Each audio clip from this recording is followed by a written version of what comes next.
Hello friends, today let us discuss macros and procedures. Okay, what is macro? A macro is a sequence of instructions assigned by a name and could be used anywhere in the program. What is macro? Macro is a sequence of instructions. So this sequence of instruction we can assign or we can retrieve by the macro name anywhere in the program. We have the main program. Let us assume in the main program you can, if you want a particular code repeatedly, let us example is a square root that is needed many times in a main program. Then what have to do, whenever you want to calculate the square root, we have to give the name of the macro in the main program. So whenever the name appears, the macro name appears, so the codes related to square root will be replaced or inserted in the main program. So that is one of the operation of the macro. So name of the macro will be used to insert the square root program in the main program. So that is one of the example of a macro. So let us see the syntax. The syntax of macro, here you can see the syntax. This is the syntax. Macro name, this one is a macro name. The macro, this is the what we call as a assembler directive called as a macro. This is the macro. Then parameter. Okay, so macro name, you can give any name here for the macro. By this name you can call or we can connect the micro program in the main. So the macro name is here given by this. Then macro is a what we say is a assembler directive. Then parameters. Okay, from this to this point, okay, is called as a macro body, in which we are writing the code for a particular task. Okay, then finally we have to end with end m. So end m is again assembler directive, which is used to indicate the end of the macro. So this is called as a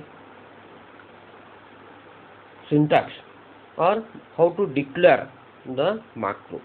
What we want, macro name, then that is nothing but the name of the macro, then the macro which is the assembler directive here, then parameters.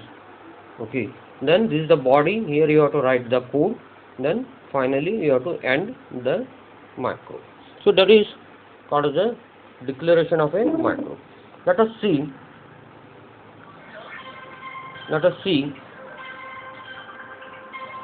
two examples of the macro. Here you can see there are two examples called as a read macro NAM. Here you can see the read. This read is a name of the macro and again the macro here. Then NUM is a parameter. Okay, so let us see the example read macro NUM. The code, this is the body, from this to this you can call it as a body. Okay, so this code is for move AH comma 01. So I think already I have discussed about the DOS functions. That is a 01 is a DOS function to read the characters from keyboard. So that is a 01, we are putting in AH, then int 21. Okay, so this is called as a body. From this to this is called as a body of the macro. Then finally we have to and the macro by using and m. Okay, so this is one of the example of the use of the macro. So this read, whenever put in the main program, so this operation of the read from keyboard will be performed, or these are replaced in the main code. Replaced or inserted, simply it is a copy paste. You can call it the operation of the macro as a copy and paste. Okay, so this is the one of the example of the macros. Let us come to the one more example called as a print. Here is the name of the macro. Again, this is the macro directive and the parameter is a message. Now let us see the program body. The body is from LEA move int. From this to this is called as a body of the macro. What we are performing here? MSG putting into DX and 09 putting into AH. I think you are getting my point. This is the one of the 09 is a one of the example of the display of the message on the screen. We have seen already the palindrome and the password applications of the DOS function 09. And finally, we have to end this macro by this and m. So this is the called as a declaration of a macro and the code. Again, what will happen if you want the repeated display of the messages on the screen?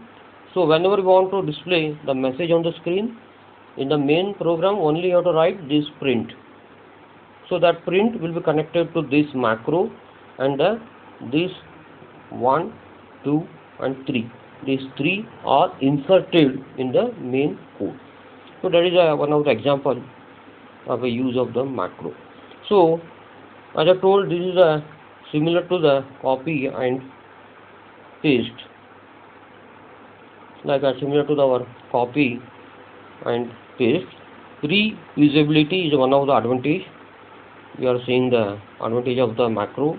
Reusability, wherever you want such things, applications, we have seen the read and the print many times required in a code. So instead of writing the same code again and again repeatedly, we have to optimize the code by using the print and the read by the macro names. So that is the reusability. We have to store this macro by a file. We have to make the file. We have to put this into the library like print.mac. Okay, so print.mac.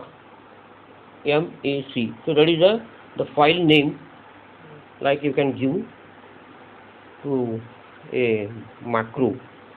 So whenever we are writing the print in our main code, it will be connected to that print.mac, means macro file will be connected, and these are inserted in the code from LEA move and int. Okay, so that is a reusability. The next advantage is it is fast compared to the procedure. Okay, the operation of the macros are fast compared to the procedure because there is no interlinking between the two programs.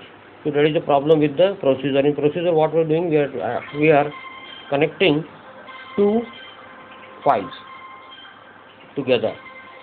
So that is one of the procedure example. In procedure, we have two programs. So that two programs we are connecting. We have the main program and we have the procedure.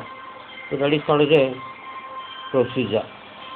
Okay, and because of that, it consumes a lot of overhead time to connect the main program with the procedure program. So because of that, it is somewhat slow compared to the macro. Macro is fast because immediately the instructions are inserted in the code, but it consumes more memory. The problem with the macro is it consumes more memory. So that is one of the problem of the macros. Okay.